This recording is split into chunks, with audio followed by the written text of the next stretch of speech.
The Morrison Government, in the meantime, has also been in trouble with its super changes. Now, these changes are supposed to mean big savings for people with money in super funds. But it looks like the Senate won't pass one bit in particular, a new rule that lets the Treasurer tell super funds you can't invest in this or that if he reckons it's against the national interest. Now, a number of crossbenchers, including former Liberal Craig Kelly, say that goes far too far. Kelly says it's actually against Liberal values, a Liberal Treasurer telling a business what to do with its money. Well, joining me early was Ross Greenwood, Sky News business editor. Ross Greenwood, thank you for joining me. What is the government trying to do with these superannuation changes? Okay, so what the government is effectively trying to do is to see ways in which A, more Australians can get more money into their superannuation, B, they've taken away some of, if you like, the Labor Party's own ability to attack the government because of the way in which low-income workers, very low-income workers, I should say, previously didn't have to put money in superannuation. They always said, well, why don't they have super? Well, the real answer why they didn't have super was because they would never, ever be anything other than on a pension in their old age, in which case they'd be much better off. But the reality is that right now the government just sees ways in which Australians, especially if they downsize houses, can get access to the equity in that house, put more money into the tax-efficient superannuation system, and as a result, hopefully be a little bit more self-sufficient and a little better off on the way through. But one thing about these changes seem to be causing real trouble with some of the crossbenchers who hold, Labor's against, so the crossbenchers hold the balance here. And that's something, touches on an issue that really gets my goat. How some super funds throw their members' money away on things like the far left website, The New Daily, which to me seems a complete vanity project. What is the Treasurer trying to do about that? Or is this not actually part of his changes about directing superannuation funds not to invest in certain places? Well, I think that's part of it, and that's a really important part of it, because remember, if you are a superannuation trustee, and I was one of the Media Super Fund for a long, long time, and I always knew when I walked in there and never got paid, unlike today where a lot of these people do get paid very handsome stipends to be directors of super funds. The fact of the matter is you knew they were there for the benefit of your members, and as soon as you stopped benefiting your members and started to benefit yourself or some other cause, then you really should have been out of that job, or indeed you should have been held up as having broken the law.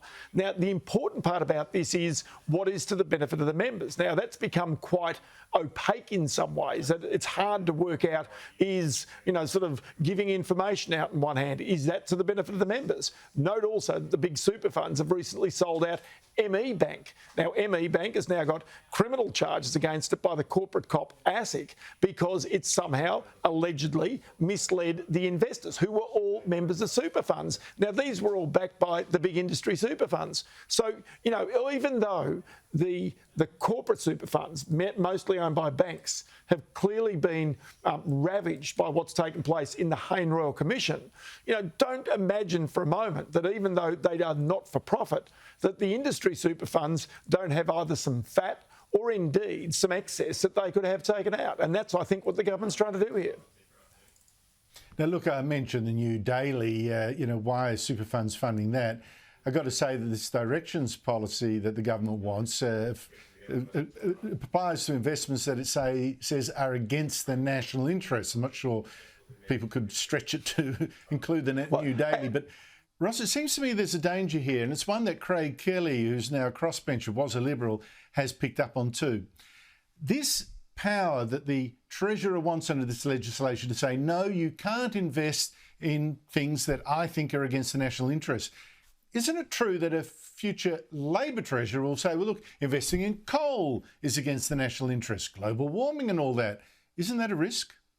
Well, there's no doubt that that's a risk, because understand this whole question of what is in the best interests of the member.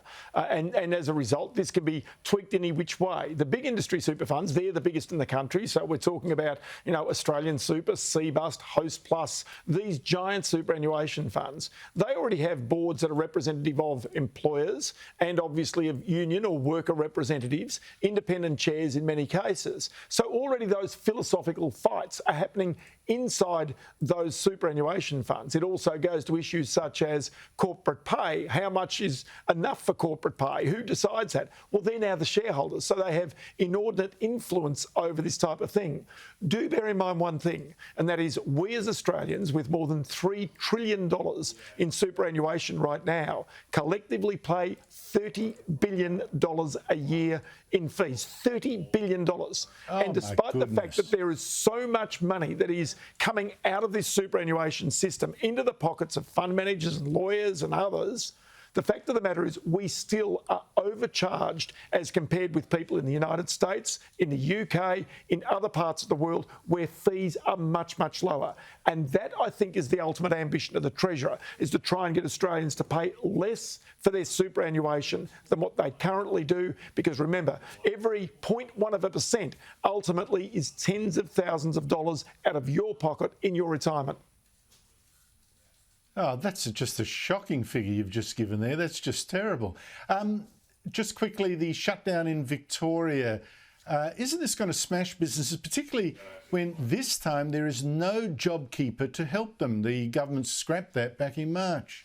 That is absolutely true. You have struck the nail on the head. So as a result, employers now are on their own. The last time the shutdowns happened, it was estimated that the shutdown costs Victoria and therefore the national economy between $300 and $400 million a day. So 7 days, do the maths, you're somewhere at around about $2.5 billion potentially.